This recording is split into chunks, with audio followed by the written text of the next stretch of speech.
tua misericórdia pra sempre. Todos os povos te exaltarão, de geração em geração te adorarei. Aleluia, aleluia, te adorarei. Tudo que Deus é bom. Tá sorrindo? Deus tem sido bom. Senhor, tu és bom, tua misericórdia é pra sempre. Senhor, tu és bom, tua misericórdia é pra sempre. Todos os povos te exaltarão, de geração em geração te adorarei. Aleluia, aleluia, te adorarei. Tudo que te adorarei. Aleluia, aleluia, te adorarei. Tudo que Deus é bom.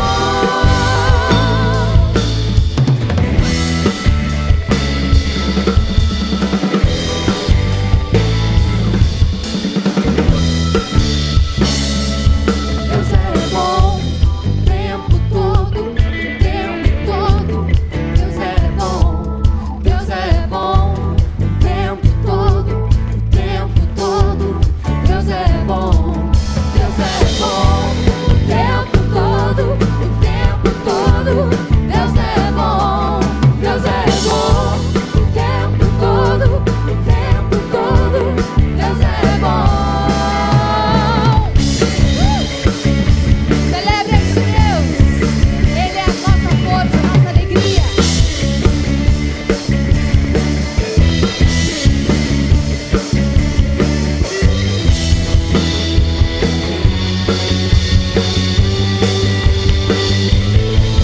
Te adorarei, aleluia, aleluia, te adorarei por tudo que te adorarei, aleluia, aleluia, te adorarei por tudo que tudo que por tudo que Deus é bom.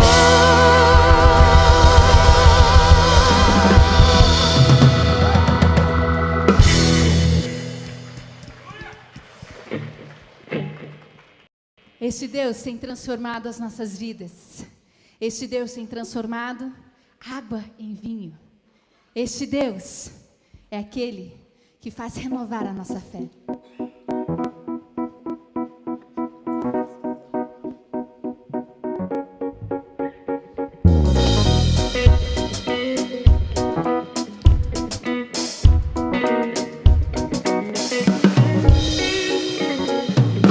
Água em vinho tornou, os olhos dos cegos abriu. Não há outro igual, igual a Deus. Dentro da noite brilhou, das cinzas nos fez ressurgir. Não há outro igual, igual a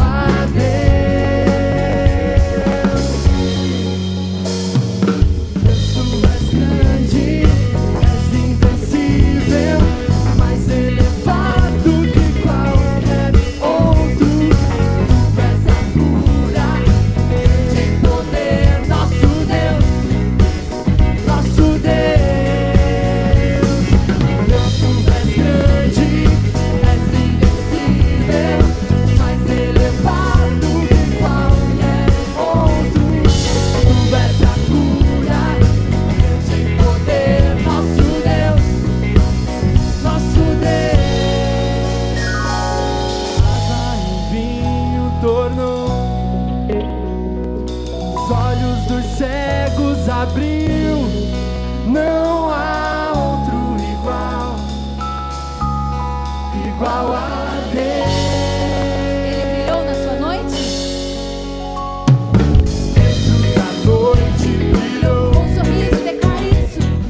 Cinzas nos fez ressurgir. Não há outro igual a esse Deus. Outro igual a Deus.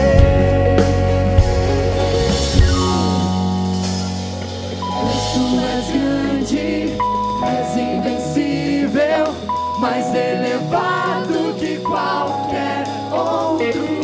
Tu és a cura, grande em poder, nosso Deus, nosso Deus. Deus, tu és grande. Deus, tu és grande, és invencível, mais elevado que qualquer outro. Tu és a cura, grande em poder, nosso Deus, nosso Deus. Se Deus está conosco, quem pode nos deter? Se Deus está conosco, não há o que temer.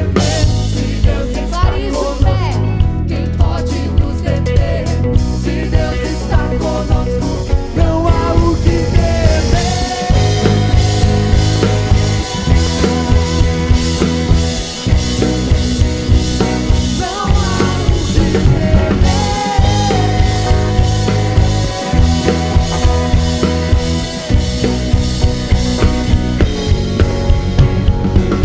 Tu és grande, és invencível, mais elevado que qualquer outro. Tu és a cura, grande em poder, nosso Deus, nosso Deus. Tu és grande, és invencível, mais elevado que qualquer outro. Tu és a cura, grande em poder, nosso Deus, nosso Deus, nosso Deus, nosso Deus, nosso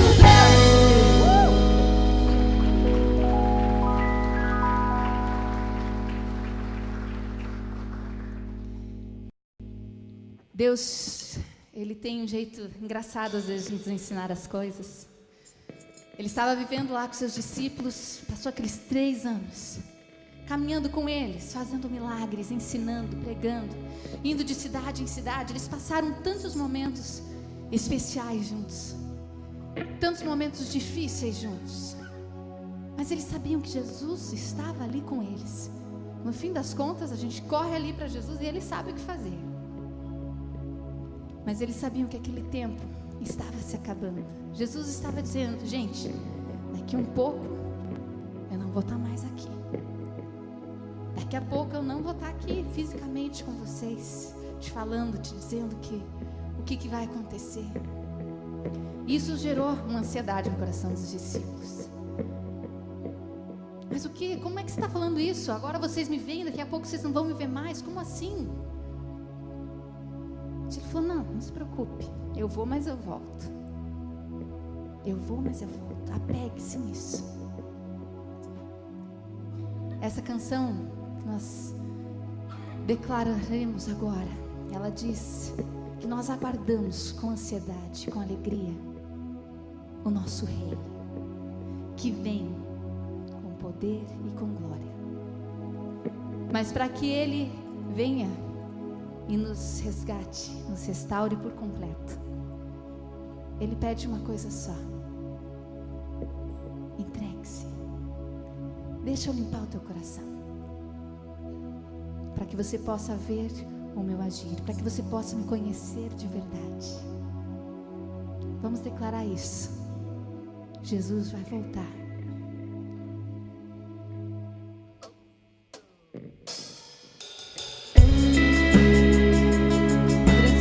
Traga seus dízimos, traga suas ofertas. É uma forma de dizer: Deus, confio que o Senhor está cuidando de mim. Sou grato pelo teu cuidado.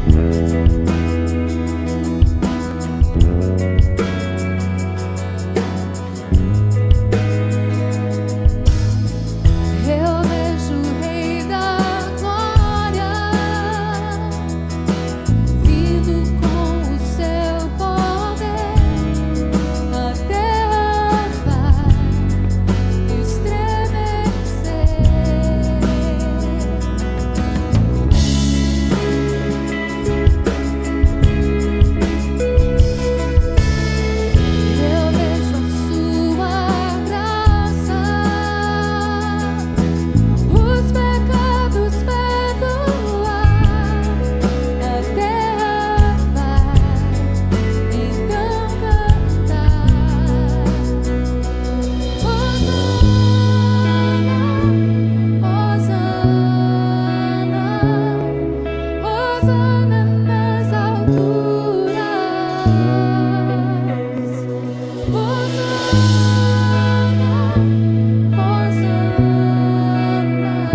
falei essas coisas, o coração de vocês encheu-se de tristeza. Mas eu afirmo que é para o bem de vocês que eu vou. Se eu não for, o conselheiro não virá para vocês. Mas se eu for, eu o enviarei. E quando ele vier, convencerá o mundo do pecado, da justiça e do juízo. Do pecado, porque os homens não creem em mim. Da justiça, porque vou para o Pai, e vocês não me verão mais. E do juízo, porque o príncipe deste mundo já está condenado. Tenho ainda muito a dizer, mas vocês não podem suportar agora. Mas quando o Espírito da verdade vier, ele os guiará em toda a verdade. Não falará de si mesmo, falará apenas o que ouvir, e anunciará a vocês o que está por vir. Ele me glorificará, porque receberá do que é meu e o tornará conhecido a vocês. Tudo que pertence ao meu Pai é meu. Por isso eu disse que o Espírito receberá do que é meu e o tornará conhecido a vocês. Mais um pouco já não me verão, e um pouco mais e me verão de novo. Essas foram as palavras de Jesus ao coração angustiado de seus discípulos.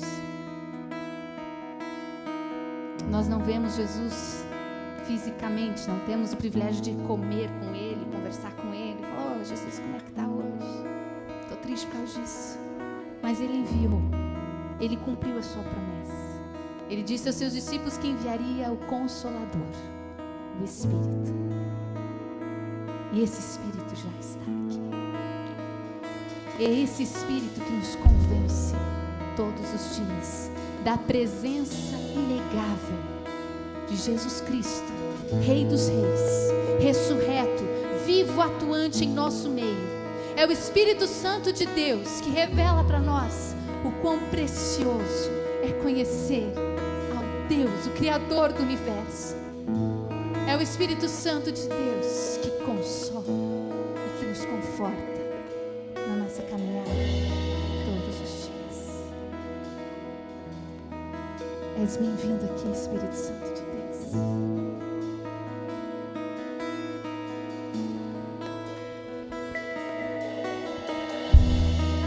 Não há nada igual, não há nada melhor a que se comparar a esperança viva.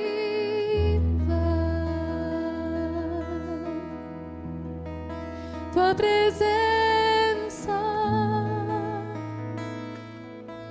Você tem provado disso? Eu provei e vi o mais doce amor que liberta o meu ser e a vergonha desfaz.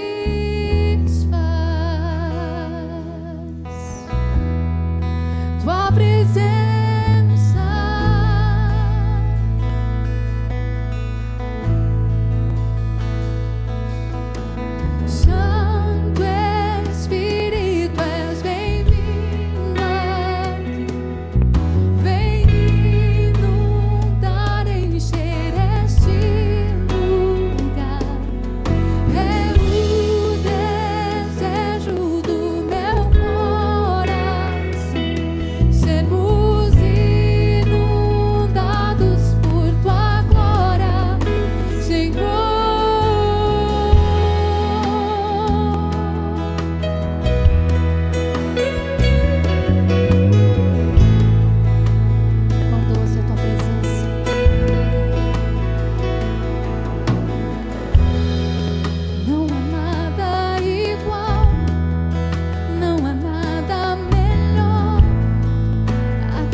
Vergonha de Apegue-se nisso. Ele acaba com a nossa vergonha.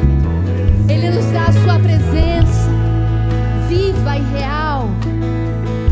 És bem-vindo aqui. Santo Espírito, és bem-vindo aqui. Vem inundar, encher este lugar. É o desejo do meu coração. Sermos inundados por tua glória, Senhor.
Ouve a nossa oração, Espírito Santo de Deus. Faz-nos provar da tua presença. Leva-nos ao lugar onde podemos descansar e confiar em ti. Leva-nos ao lugar onde podemos receber de ti o consolo, o renovar da esperança, as orientações para que possamos viver uma vida que declara a nossa confiança em ti. Até o dia em que nós olharmos e vermos: Hosana, bendito é o que vem em nome do Senhor.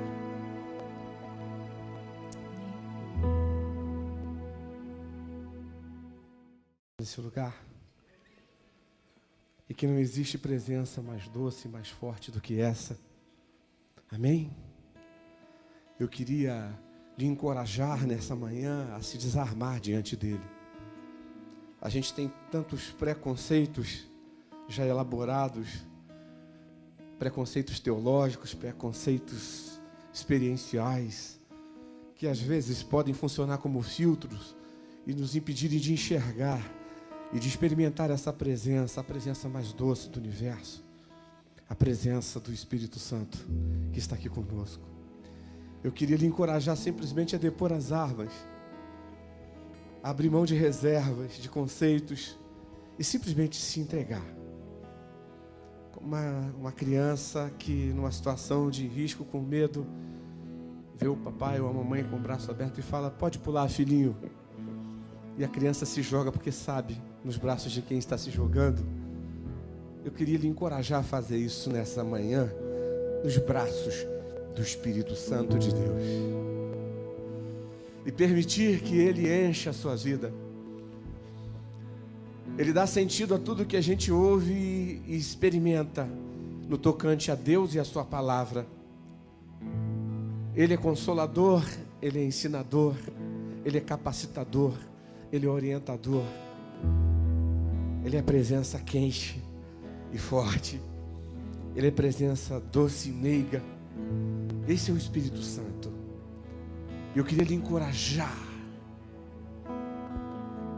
Lembrei até daquela canção antiga, Eu Navegarei no Centro do Espírito. A navegar mesmo nos braços do Espírito Santo, enquanto Ele enche a sua vida e faz o seu coração transbordar. Amém? E é com esse coração que nós vamos participar da mesa do Senhor. Que privilégio que nós temos. Não há aqui um ritual cristão sendo repetido de forma vazia. O que há aqui é a celebração da vida. Queridos, tem vários de vocês em pé. Se quiserem sentar, aqui tem bastante lugar. Ó, aqui desse lado. Aqui também nessas primeiras cadeiras. Podem vir. Ficam melhor acomodados assim, viu? Mas vamos participar dessa mesa, da mesa do Senhor. É um privilégio que Deus nos dá nessa manhã. Não é um ritual religioso. Nós vamos declarar, proclamar e testificar a morte, mas nós vamos ao mesmo tempo celebrar a vida. Eu quero convidar os membros do conselho que estejam aqui comigo, por gentileza. E eu quero convidar o Moisés e a Maria para que estejam aqui do meu lado. Por favor. Pertinho de mim aqui.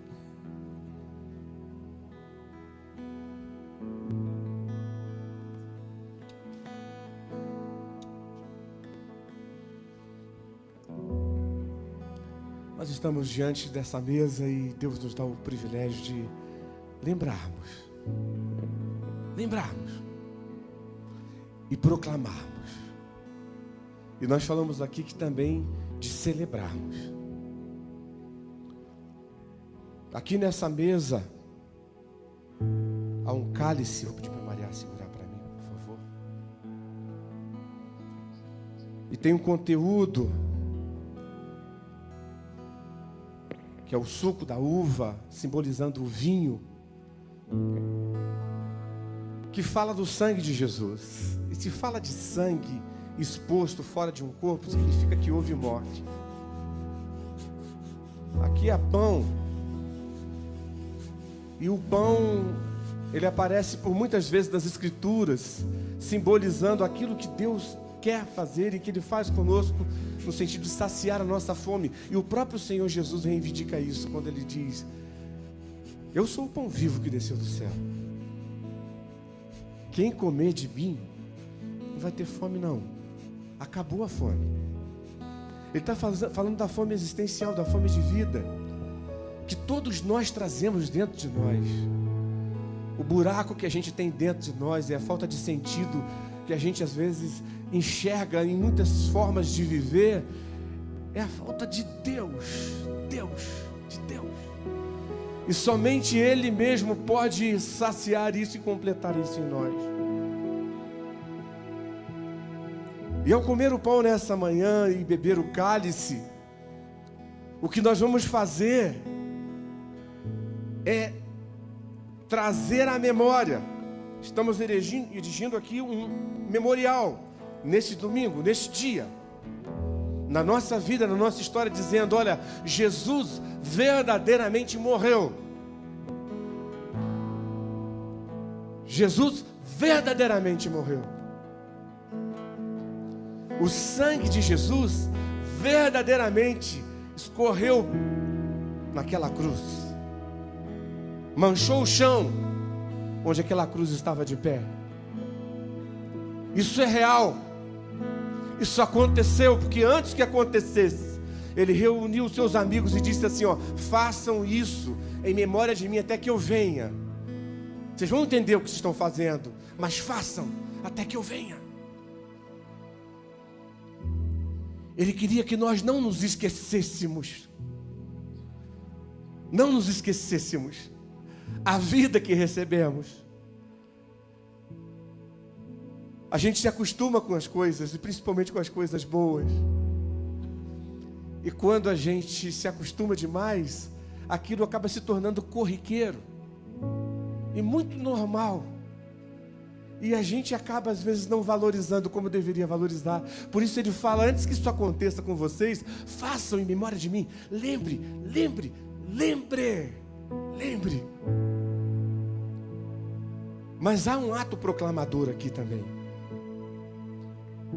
Porque Jesus não morreu simplesmente por morrer, e o sangue dele não foi derramado simplesmente por ser derramado. Ele tinha alguém em mente quando ele morreu. Ele tinha alguém em mente quando o sangue dele foi derramado.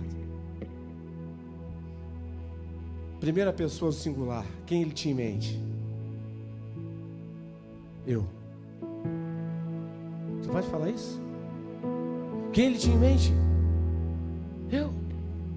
Isso significa que nessa manhã, se houver aqui entre nós alguém que ainda não entendeu isso, mas que agora está ficando claro e quer se lançar nos braços de Jesus, falando: Jesus, realmente tu és o meu Salvador, me entrego a ti.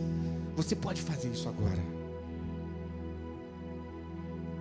E se tiver alguém que está esmorecendo, está cansado, porque talvez as dores da vida estão te achatando de tal forma que você está se sentindo cansado, você pode se colocar de pé de novo e falar assim: olha, foi por mim, e por isso eu posso me colocar de pé novamente. Se erga. Se erga.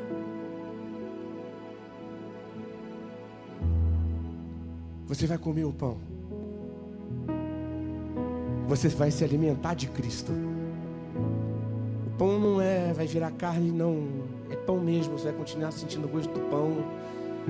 Mas esse pão aqui diz que você está sendo alimentado pelo pão vivo que desceu do céu, Jesus Cristo. Você vai beber o cálice. E você, quando beber o cálice, você vai perceber que esse cálice é doce. O conteúdo dele é doce, porque o cálice amargo da morte punitiva aos pecados, Jesus já tomou no seu lugar.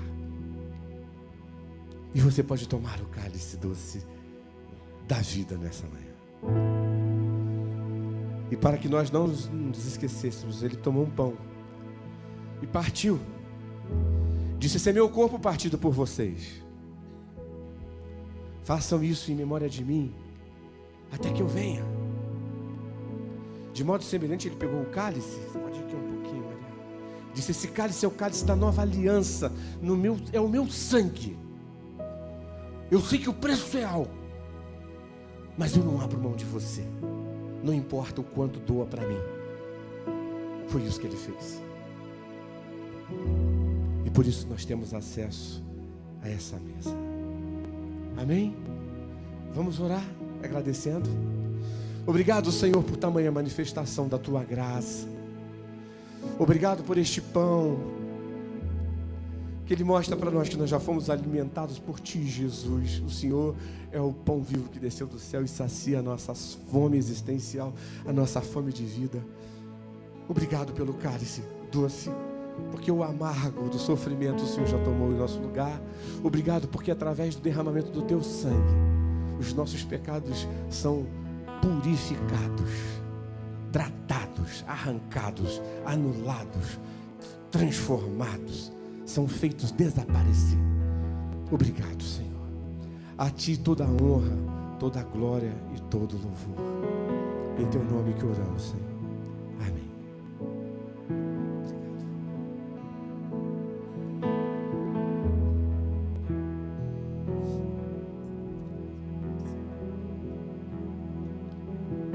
Então a gente vai participar dessa mesa.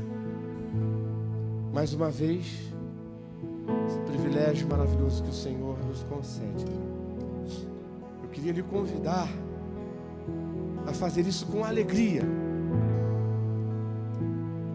Não há como nós não nos emocionarmos numa situação como essa e lembrar o que Jesus fez por nós. Não há. Mas eu queria reafirmar a você que esse momento, esse tempo, é um tempo de alegria. É celebração. É celebração.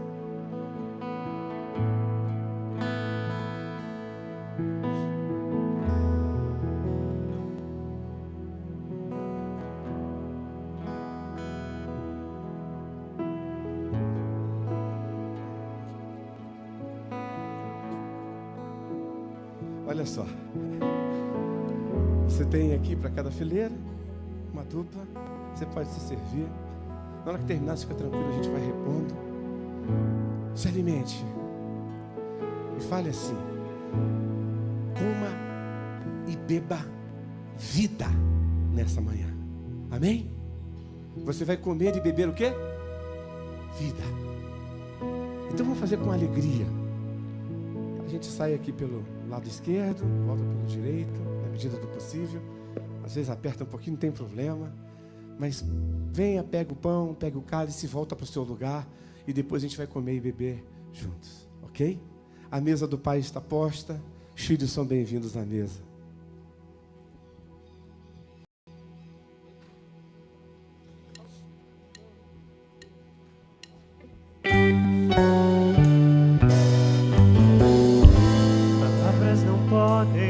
Expressar o que eu sinto em meu coração.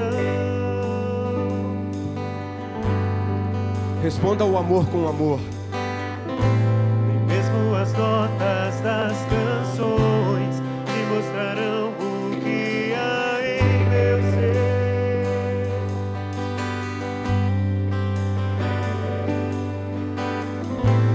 Pode o sol escurecer,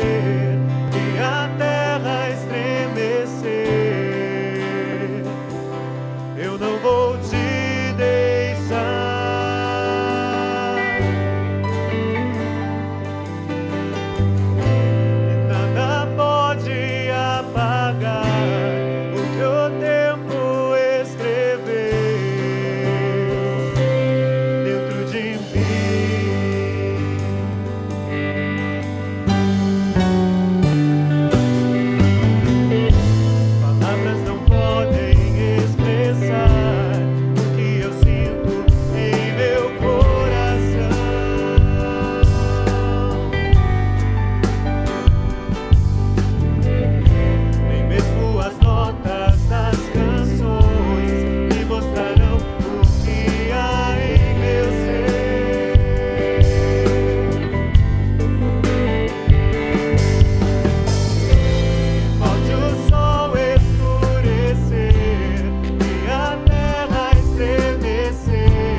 Você está feliz? Disse eu te amo para o Senhor? Disse? Amor se responde com amor, não é? É tanto amor que a gente, por mais que a gente se esforce para responder com amor, nosso amor é tão pequeno, mas Ele se agrada quando os seus filhos se voltam para Ele com um coração apaixonado, cheio de amor, transbordando de amor. Então, com alegria, se alimente nessa manhã do pão vivo, se alimente da vida. Amém?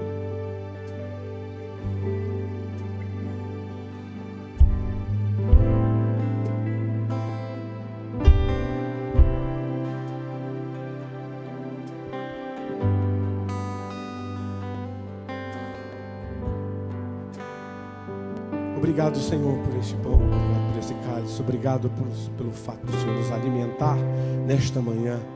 Obrigado por Tua presença aqui neste lugar. Que realmente sejamos fortalecidos e alimentados pelo Senhor. A Ti toda a honra, toda a glória e todo o louvor.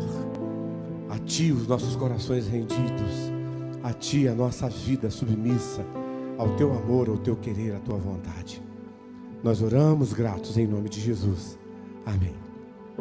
Amados, podem se assentar.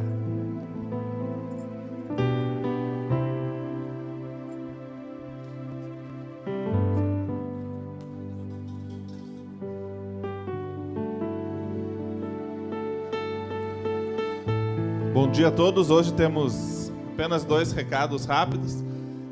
O pessoal do Seara pede para avisar que tem geleia ainda para vender, alguns potinhos. Então, se você quer comprar um docinho e abençoar esse ministério, abençoar os missionários, pode procurar a Neuza, a Noemi, o pessoal no final da celebração. E o segundo recado é sobre o nosso estacionamento. Nós estamos nos adaptando às mudanças. Os irmãos devem ter percebido que essa área toda aqui da frente nós deixamos reservado para estacionamento preferencial, né? Para quem tem mais dificuldade de locomoção. Então, a gente pede que os irmãos tomem cuidado e também usem aquela parte lá de baixo. Agora nós abrimos aquela porta ali, né, para nós podermos nos organizar mais com o nosso estacionamento. Tá certo? Cadê as nossas crianças de 2 a 12 anos? Podem vir aqui à frente. Ó, esse aqui veio rápido, hein? Se você está nos visitando, a gente tem um trabalho específico para as crianças. Ô, Davi, deixa eu ver a orelha desse bicho e faça de novo, quero ver. Não a tua. Olha lá, que legal.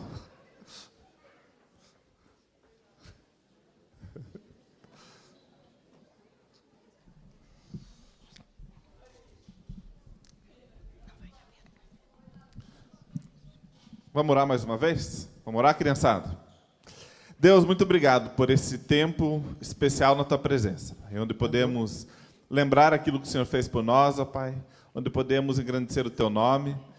Nós sabemos que isso tudo é fruto da Tua graça, da Tua misericórdia, Pai. Nós queremos pedir agora pela vida dessas crianças, que o Senhor fale com elas, fale o coração delas, Teu Espírito Santo tenha liberdade, Pai. Use a vida dos professores e cada um que está lá, Pai, para que eles sejam edificados. Usa também a vida do pastor Celso, que vai ministrar a palavra hoje, Pai. Que ele seja um canal do Senhor para falar conosco, em nome de Jesus. Amém. Vamos lá, pessoal, caminhando.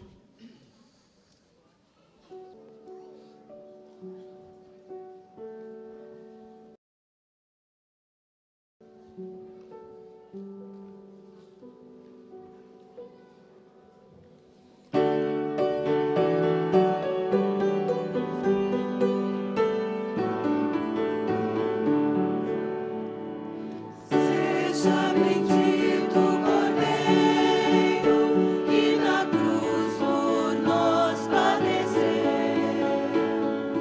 Seja bendito o seu sangue, e por nossos pecados verter. Eis que no sangue lavados, do seu poder e perdão, os pecadores remidos, por Jesus tem com Deus comunhão. Alvo mais que a neve,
Amém. Glória a Deus.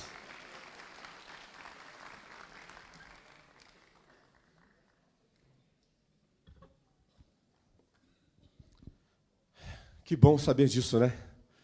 Que através do sangue de Jesus, mais alvo que a neve, nos tornamos, nosso coração, nossos pecados são tratados e resolvidos pelo Senhor. Nós vamos continuar as nossas reflexões sobre as parábolas de Jesus. Nós vamos continuar no capítulo 13 de Mateus. Queria que você abrisse lá. Nós vamos ler, vamos caminhar por parte, vamos lendo devagar ao longo da nossa reflexão. Não vou fazer uma leitura nesse início agora, mas deixa aberto aí Mateus, Evangelho de Mateus, capítulo 13.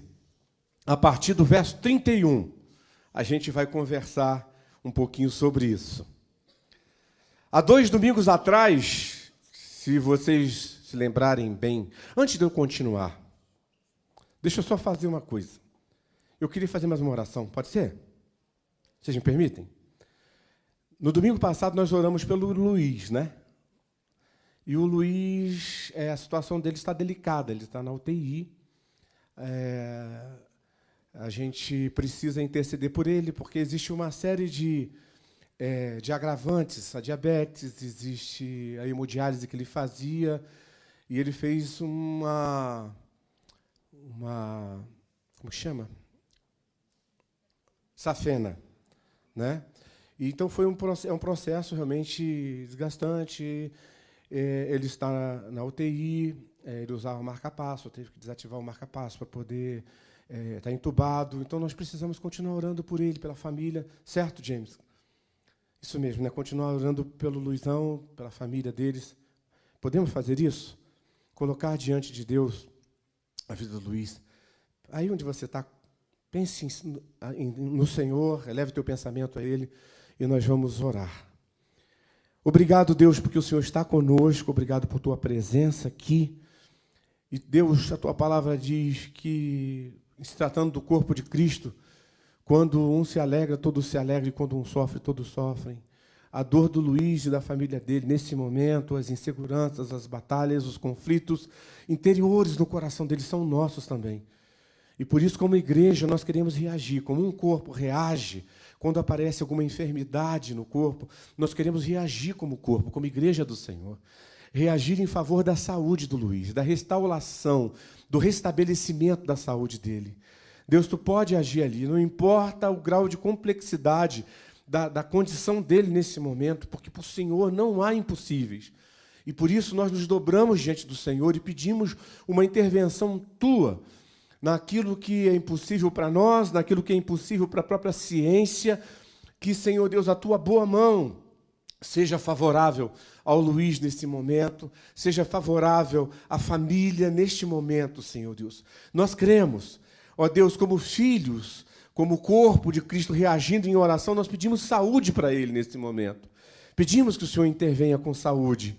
Ó Deus, não por merecimentos, nós não merecemos nada, absolutamente nada, mas nós pedimos isso por causa do teu caráter gracioso, amoroso, que se apressa em nos socorrer, nos abençoar tantas vezes, mesmo quando nós estamos de costas para o Senhor. É esse caráter que nós apelamos nesse momento, pedindo, intervém agora ali naquela UTI, intervém agora naquele leito, intervém agora na vida do Luiz, para a glória e para a honra do teu santo nome, em nome de Jesus. Amém. Amém? E por falar em oração, quem aqui é sedento por oração nessa igreja? Gosta de se reunir para orar e buscar Deus? Deus está lhe dando uma oportunidade tremenda. O pessoal estava esperando pelo pastor, mas como o pastor não tomava iniciativa, o Ministério de Música e Arte dessa igreja está tomando a iniciativa de iniciar uma caminhada de oração todos os sábados, das 18 às 20 horas. Todos os sábados, das 18 às 20 horas. O Ministério de Música, o pessoal que canta aqui, que você vê, que está por trás disso. Nós vamos iniciar no próximo sábado, às 18 horas. Então, Toda a igreja está convidada, todo o pessoal que é apaixonado por oração, que quer orar junto, que entende que nós precisamos, como igreja, nos unir para orar, clamar pelo nosso país, clamar pela nossa igreja, orar uns pelos outros, pelas nossas famílias, e permanecer em oração diante do Senhor. Você está desafiado, convidado a participar. Sábado que vem já, a partir das 18 horas, das 18 até as 20 horas. Então, a partir daí, todos os sábados, vai ter integrantes do Ministério de Música e Arte à frente desse tempo de oração, só que é aberto para toda a igreja. Então, se você quiser fazer diante de Deus, não quero orar, então eu vou vir todo sábado. Venha todo sábado. Nós vamos orar e colocar diante do Senhor as nossas vidas, o nosso país, a nossa igreja, a nossa cidade. Amém? Então, começa sábado que vem, às 18 horas, aqui na igrejinha. Beleza? Você pode chegar, já te dirigir para ali, e ali nós vamos estar juntos em oração. Amém. Então, voltando aqui ao nosso assunto de hoje, nós falamos aqui que há 2 domingos atrás, nós falamos sobre a parábola do semeador, lembra? Falamos sobre 4 tipos de solos que simbolizam o coração dos seres humanos, e que nós precisamos cuidar desses solos para que a boa semente do Evangelho possa, sim, no solo do nosso coração, germinar e frutificar. Amém? Lembra disso? No domingo passado, o pastor Tiago falou sobre a chamada parábola do joio e do trigo. Lembram-se?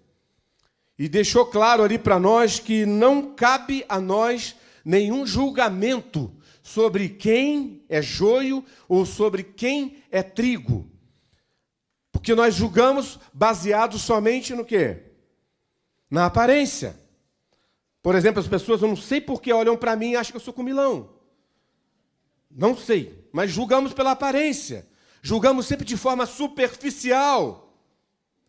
E somente o supremo agricultor é capaz de fazer a separação, porque ele julga o coração, ele sonda o coração humano. Só Deus é capaz de fazer isso, certo? Amém? Isso tudo está no capítulo 13 de Mateus. E hoje, a nossa reflexão, nessa reflexão de hoje, nós vamos abordar aqui as últimas 5 pequenas parábolas de Mateus 13. Então você percebe que o sermão hoje vai ser longo, né? Serão 5 verdades que Jesus diz a respeito do reino de Deus e que nós precisamos internalizar para que possamos viver um discipulado coerente com a proposta do nosso Senhor Jesus Cristo. Ok? Tudo bem? Podemos decolar? Então vamos lá. Mateus 13, 31 e 32. Deixa a tua Bíblia aberta em Mateus 13 e a gente vai olhar. A primeira verdade, para ensinar essa primeira verdade, ele usa a mostarda. Diz assim o texto: e contou-lhes outra parábola. O reino dos céus, ou o reino de Deus, quer dizer a mesma coisa, tá, gente? É como um grão de mostarda que o homem plantou em seu campo. Embora seja o menor dentre todas as sementes, quando cresce, torna-se a maior das hortaliças e se transforma numa árvore, de modo que as aves do céu vêm fazer os seus ninhos em seus ramos. Até aí, por enquanto. Então, para ensinar essa primeira verdade sobre o reino de Deus, ele usa a semente de mostarda. Não é muito comum para a gente. Segundo alguns estudiosos, a mostarda, essa semente de mostarda, é como se fosse uma praga. Pensa numa planta que dá em qualquer lugar o tempo todo e que se alastra e engole as outras. Assim era essa planta aqui. E segundo os entendidos, é uma semente, trata-se de uma semente muito pequena, bem pequenininha. Só que depois que ela cresce, ela se torna uma árvore de até 4 metros. Percebe? De certa forma, desproporcional ao pequeno tamanho da semente. E o que essa pequena semente nos ensina a respeito do reino de Deus?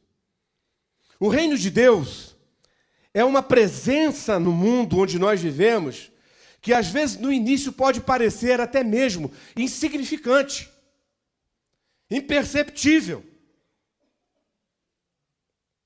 mas que, com o tempo, ganha tamanha intensidade que todos irão perceber. Note bem o que eu estou dizendo. Vamos lembrar, Jesus veio de onde? De Nazaré. Lembra de Nazaré? Nazaré deveria ter naquela época em torno de 50 habitantes. 50 habitantes. Ele era filho de um carpinteiro. Ele veio de periferia, mas não só de uma periferia no sentido social da coisa, mora na periferia de uma grande cidade. Ele veio da periferia religiosa também, porque o centro religioso era Jerusalém, e ele não veio de Jerusalém. Só que ele se apresenta como aquele através de quem o reino de Deus seria implantado na terra. Foi ele que deu start a esse negócio do reino de Deus aparecer aqui na terra. Olhando humanamente para isso e se colocando no lugar das pessoas naquela época, tinha chance desse negócio vingar, gente? Um filho de um carpinteiro, de periferia, não era nem treinado lá aos pés dos sacerdotes religiosamente. Como que esse vai ser o implantador, aquele que daria o início à manifestação do reino de Deus na terra? Isso mostra como que o reino de Deus funciona.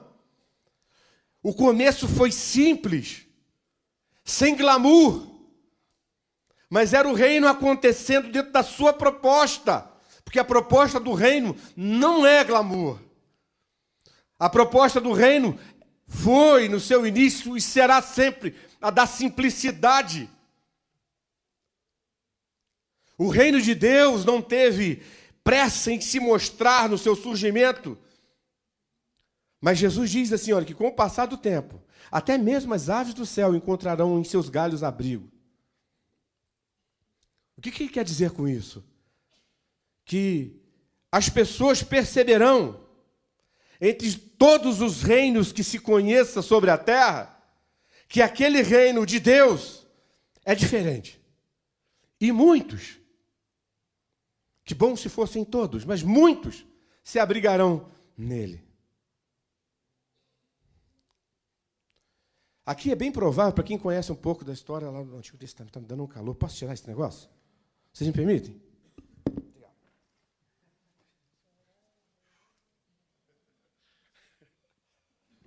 Obrigado. Ufa. Eu não sei por que tanto calor. Acho que é a capa. A reserva aqui é boa. Eu estou transpirando com esse frio, né?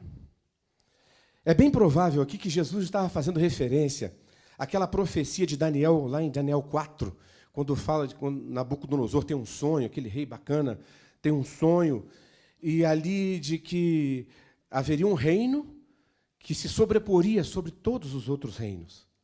Um reino que, pela sua justiça, pela sua essência, todos os outros reinos viriam até ele, afluiriam para ele. E dessa forma aqui, a semente de mostarda mostra para nós que a chegada do reino é simples. E eu quero dizer algo aqui para a igreja nessa manhã. Não procure o reino de Deus nos holofotes. Entende? Não procure o reino de Deus nos cenários hollywoodianos. Não procure. Nem em mega projetos humanos, porque ele não estará lá. Definitivamente, o reino de Deus não está nesses lugares, quando o ego humano se torna o centro da coisa. Entende? Ele não está. Você vai se frustrar. Procure o reino de Deus, os sinais do reino de Deus, na simplicidade, naquilo que é discreto, e você o encontrará. Procure o reino de Deus, onde a iniciativa é divina e não humana. Onde a iniciativa é divina e não humana. Onde o centro das atenções e o foco é o divino e não humano. E aí você vai encontrar o reino de Deus. E o reino de Deus se espalha. Porque ele está sendo instalado não de forma geográfica, mas está sendo instalado no coração dos seres humanos. E por mais que a gente veja tanta coisa ruim acontecendo nesse mundo, o reino de Deus está expandindo no coração das pessoas à nossa volta. Mais e mais pessoas são atraídas ao reino de Deus. Amém?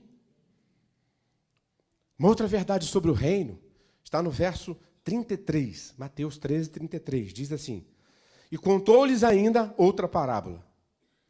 O reino dos céus é como o fermento que a mulher tomou e misturou com uma grande quantidade de farinha. E toda a massa ficou, o quê? Fermentada. Aqui Jesus compara o reino de Deus com o fermento. Note bem que o fermento aqui não é apenas um aspecto do reino de Deus, mas ele é o próprio reino. Ele diz, o reino é fermento, ele está dizendo. O reino em si é fermento. E por que ele faz essa afirmação com tanta ênfase?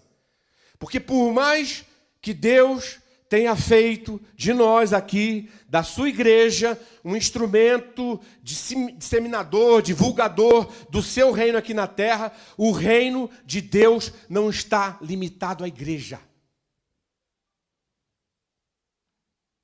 Não vou pedir para você repetir em voz alta. Tem muita piada sobre o pastor que faz isso. E eu não quero entrar nessa piada, mas eu queria que você repetisse para você mesmo que o reino de Deus não está limitado à igreja. Não está.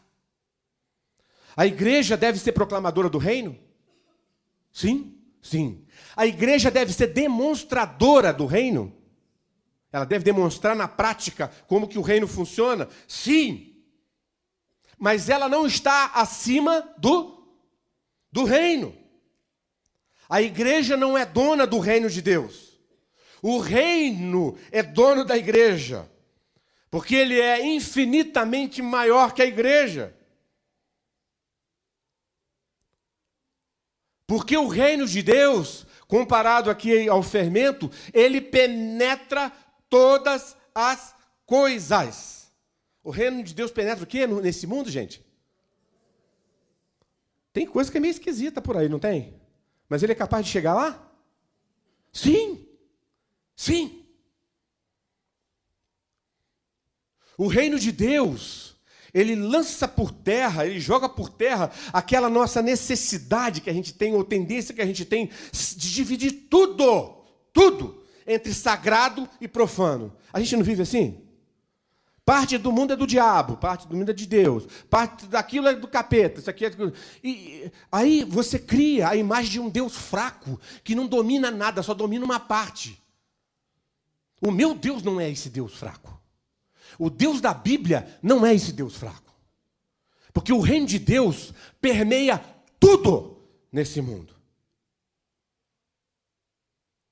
Permeia de tal forma que aquilo que é podre precisa encontrar, para que isso encontre vida novamente. Seja revitalizado. Mas ele permeia tudo. Fica claro aqui nessa parábola que essa não é a visão de Jesus. Ele não olha o mundo dessa forma, com essas divisões. Para Jesus, toda a realidade pertence a Deus e deve ser consagrada a Deus e deve ser usada a partir das perspectivas, dos valores do reino de Deus. Deus não nos chamou para fazer seleções de coisas e ficar jogando, joga fora, pega para aqui, que é do diabo, que é do... Ele não está falando, ele fala assim, olha, tudo que estiver na tua frente, dá um jeito de consagrar isso para mim. Está aí na tua frente, consagra para mim. Ontem na nossa aula sobre visitação hospitalar e escolar, a gente estava conversando até sobre a questão do uso da própria música. E veio a pergunta, pastor, mas a gente pode cantar música que não seja gospel também quando fazendo visita no hospital? Eu falei, sim. Por que não? Você tem que fazer seleção dessa música. Não vai cantar lixo. Nem lixo gospel, nem lixo que não é gospel. Porque tem lixo dos dois lados, tá, gente? Mas existem canções que vão mexer no coração das pessoas com uma mensagem de alegria, de esperança, que vão fazer ela olhar de uma forma diferente para aquele momento que ela está vivendo. E aquilo ali pode terminar num grande avivamento. Pensa numa mulher louca. Pensou? Quem que você pensou? Ninguém tem coragem de falar, né? Eu pensei na Rita Lee. Aí a Rita Lee pegou, ela é muito louca, né? Ela escreveu uma música assim, levava uma vida sossegada. Lembra essa música? Gostava de sombra e água fresca. Um dia, num show dela, um homem que hoje é um servo de Deus, um pastor, tal, ouviu essa música e o Espírito Santo pegou ele. Eu não estou falando que isso aqui é regra. Eu estou falando que a gente não pode limitar o que Deus é capaz de fazer. E estou dizendo que tudo que a gente tem nesse mundo está submisso a Deus e precisa ser consagrado a Deus, porque Deus pode usar do jeito e da forma que Ele quiser. A igreja não é dona disso. Eu não sou. A minha teologia, a tua teologia não é dona disso. Deus é dono desse negócio, entende? Porque o reino é dele. Amém? E uma coisa aqui, tem várias pessoas aqui que fazem pão, excelentes padeiros e padeiras que nós temos aqui nessa igreja. Tem como você fermentar somente uma parte da massa? Não tem. Se tem uma massa, se você pôs fermento, vai fermentar tudo, gente. Então o reino de Deus, ele tem que fermentar tudo. E se não fermenta tudo é porque nós somos covardes. Porque não temos coragem de pisar em certas situações, se envolver com certas pessoas, para que esse fermento chegue lá e levede a massa. Amém? Tem coragem de dizer amém porque eu falei agora? Amém. Então tá bom. Uma outra imagem que ele usa está no verso 44, para ensinar outra verdade sobre o reino de Deus. Ele diz, o reino de Deus, o reino dos céus, é como um tesouro escondido no campo. Certo homem, tendo encontrado, escondeu de novo, e então, cheio de alegria, foi, vendeu tudo que tinha e comprou aquele campo. Que coisa interessante, né? A gente precisa entender aqui que era cultural, naquela época, enterrar tesouros, bens, algumas coisas assim. Porque, por exemplo, você imagina, em tempo de guerra, às vezes a pessoa era obrigada a fugir da sua própria casa para não ser morto. Que a sua propriedade fosse destruída, mas preservava a vida. Então o que ele fazia? O que ele tinha de valor, de ouro, de tesouro, ele enterrava, sumia, e quando conseguia voltar, ele tinha recurso para recomeçar a vida. Não tinha banco, não tinha esses negócios aí, tudo que tem. Se bem que não sei se adianta muito colocar em banco, mas assim. Mas eles faziam dessa forma, agiam dessa forma. E Jesus diz aqui, ele conta nessa história, que alguém achou um tesouro, alguém estava bisbilhotando algum terreno, talvez até com a intenção de comprar algum terreno, achou aquele tesouro. O olhinho brilhou, ele enterrou de novo o tesouro, fechou bem bonitinho, e foi lá procurar o dono do terreno para comprar o terreno. No primeiro momento, não parece uma malandragem, assim, um negócio meio brasileiro, assim, de ser, um jeitinho brasileiro de ser, não parece? Pô, eu vou me dar bem, né? Eu vou sair numa boa nesse negócio aqui. Mas era comum naquela época fazer isso. Você podia, se está examinando um terreno para comprar, achou um tesouro, aí você vai se motivar a ir mais rápido e comprar aquilo lá. Era natural para eles. Mas aqui nós encontramos uma questão um pouco conflitante. Pelo menos aparentemente assim, bate de frente com a teologia que a gente tem tido como igreja e tem pregado aqui. Olha o que o texto está dizendo. É como se o texto estivesse dizendo assim, olha, o reino de Deus é algo que recebemos graciosamente, mas que ao mesmo tempo pagamos algo por ele. A gente paga pelo campo, mas recebe o tesouro da graça. E aí? Como fica a graça?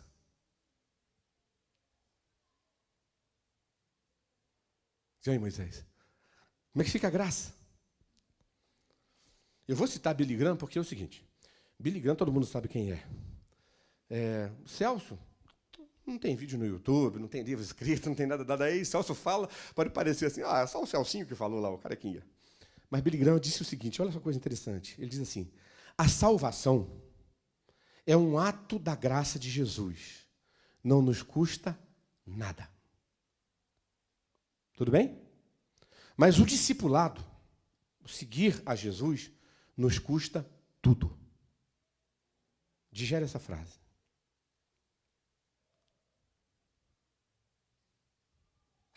O que vocês acham?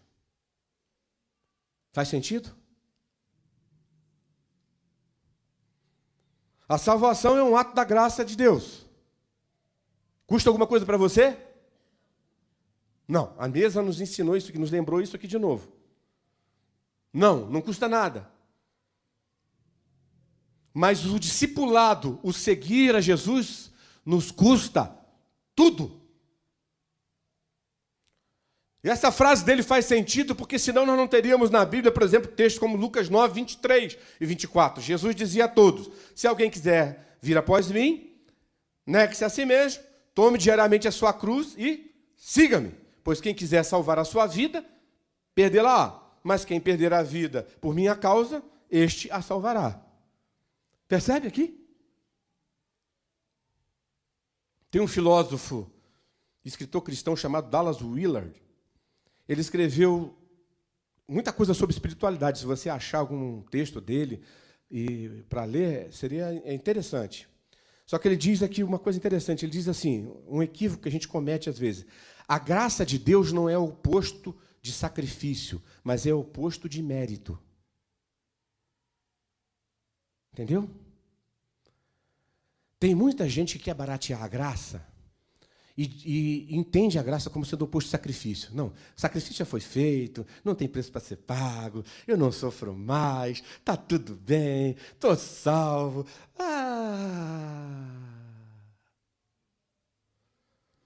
Não, é o oposto de mérito. Ou seja, não há nada que você possa fazer por merecer essa graça.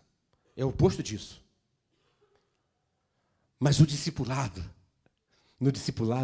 há a necessidade de morte diária, porque senão Cristo jamais será formado em nós. Você pode dizer amém?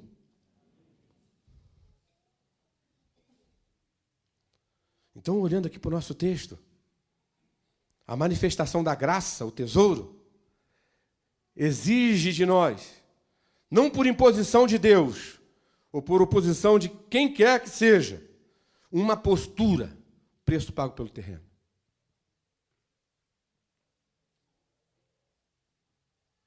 Isso por quê? Porque o que eu encontrei é tão valioso que espontaneamente, por amor, eu abro mão, mudo o comportamento, me sacrifico se necessário for, não como peso, porque o tesouro recebido graciosamente vale muito a pena. Vale muito a pena. Amém? Versos 45 e 46, outra verdade. Está acabando, gente, quase acabando. O reino dos céus também é como um negociante que procura pérolas preciosas. Encontrando uma pérola de grande valor, vendeu tudo o que tinha e a comprou.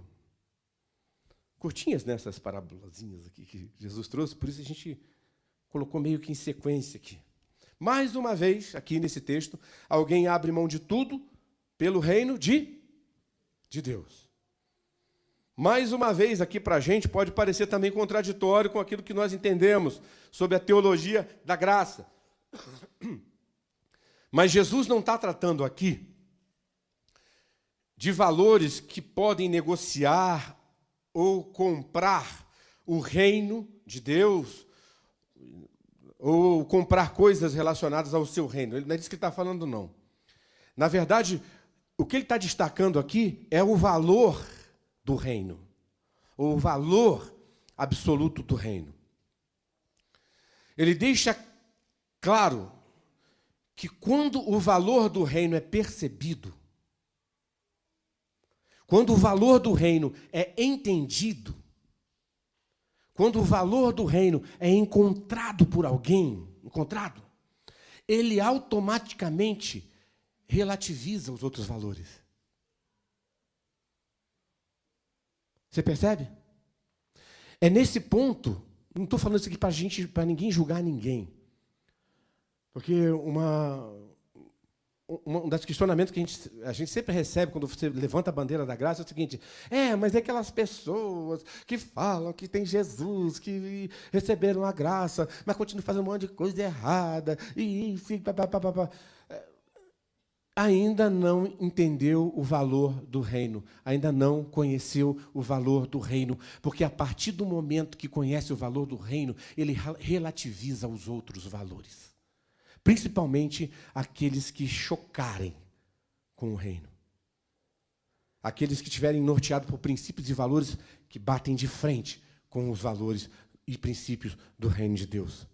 Ele relativiza e não é mais importante. Você entendeu?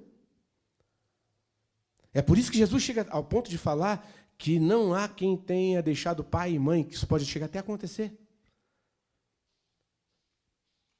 Porque Deus se tornou em primeiro lugar. Eu entendi o valor do reino.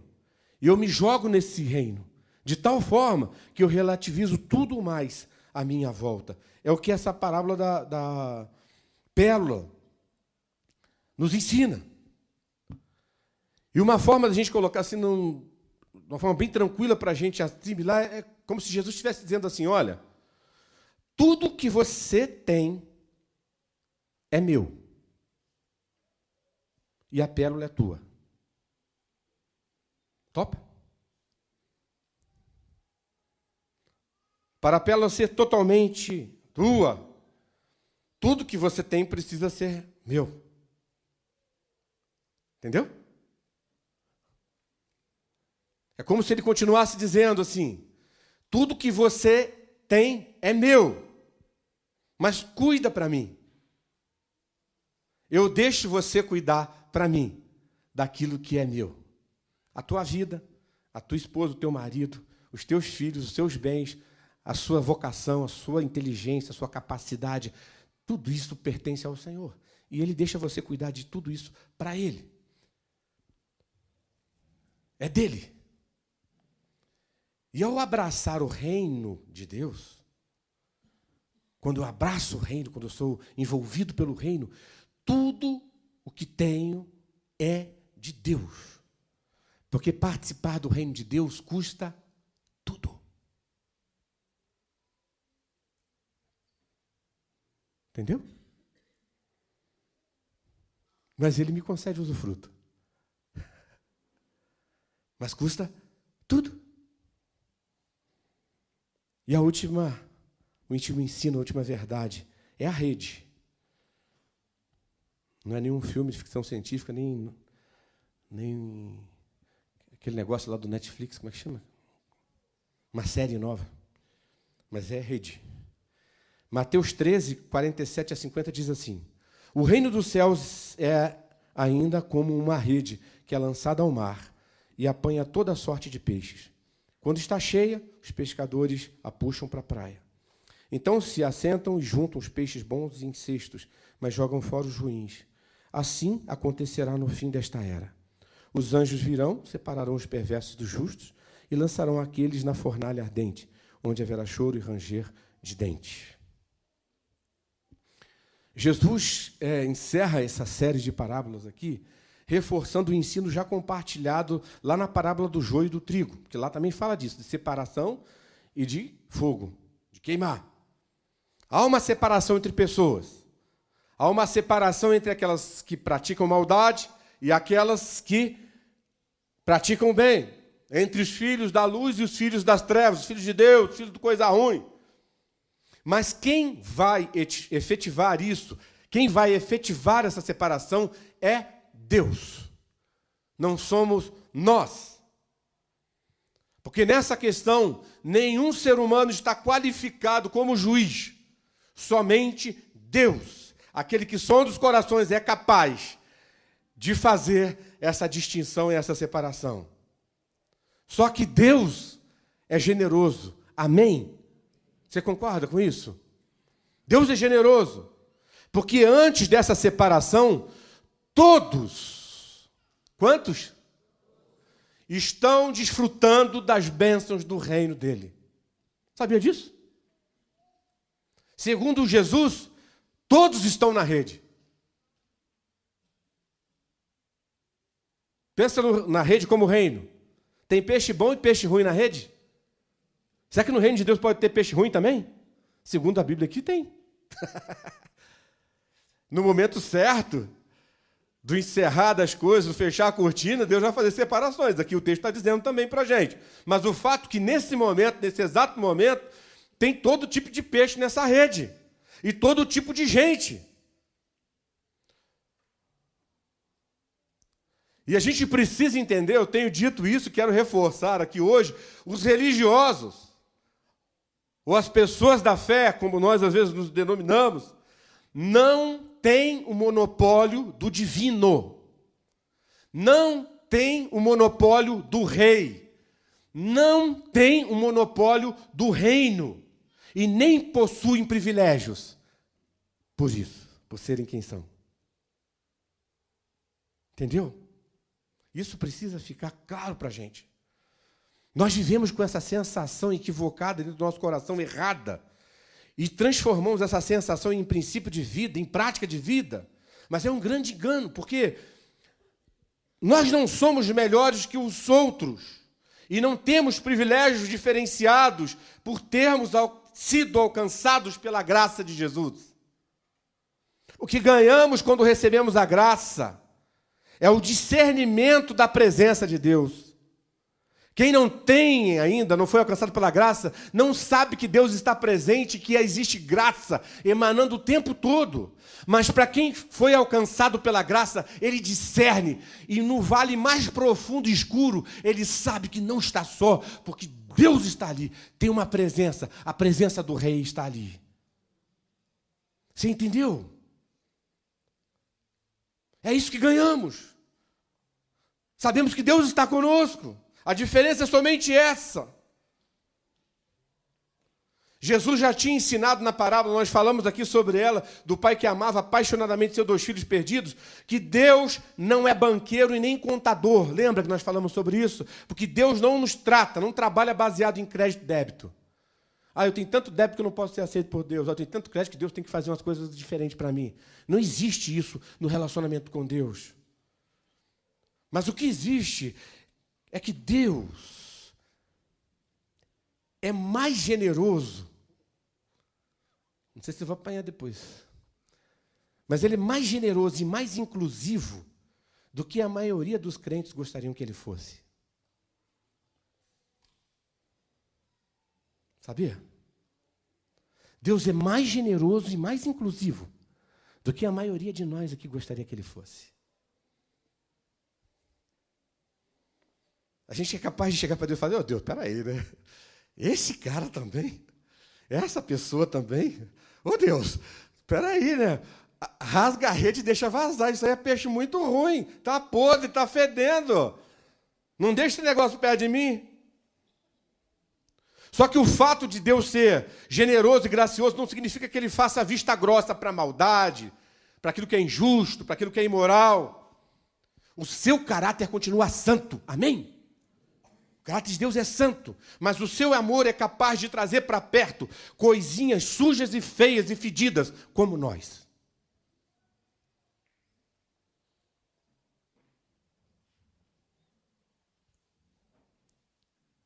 E quem vai lidar com a separação no final de todas as coisas é Deus. Amém? Vamos encerrar. Mostarda. O reino de Deus pode começar pequeno e simples, mas vai crescer. E outros reinos serão atraídos a ele. Fermento. O reino de Deus influencia todas as coisas. Nós precisamos romper com essa dualidade, essa coisa de santo e profano, e decidir consagrar todas as coisas ao Senhor. Tesouro. A graça recebida gera responsabilidade. É presente, mas tem custo. Pérola. Tudo que eu tenho é de Deus, mas a pérola é minha. E a pérola que vale. Rede. Somos todos peixes. Deus abençoa a todos. Nós devemos nos relacionar com amor com todos, e não como juízes. E proclamar, demonstrar a todos que o reino de Deus chegou. Ele está entre nós. Amém? Que o Espírito Santo te encoraje a ser um demonstrador, uma demonstradora e uma proclamadora ou um proclamador do reino de Deus. Amém? Vamos ficar em pé?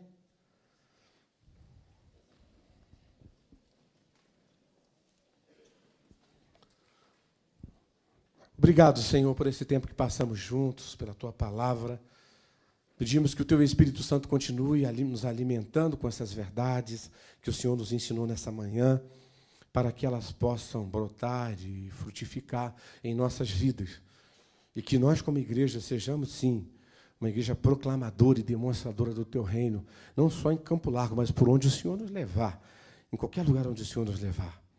E que possamos ter a postura, não de juízes, mas uma postura de amor diante das pessoas, entendendo que o único que é capaz de julgar e separar é o Senhor na plenitude dos tempos. Nesse tempo, eu preciso proclamar e demonstrar o Teu reino para que as pessoas descubram que há um reino no universo onde a vida é de verdade, onde a vida acontece, onde a vida, a sede e a necessidade de vida é totalmente suprida, saciada.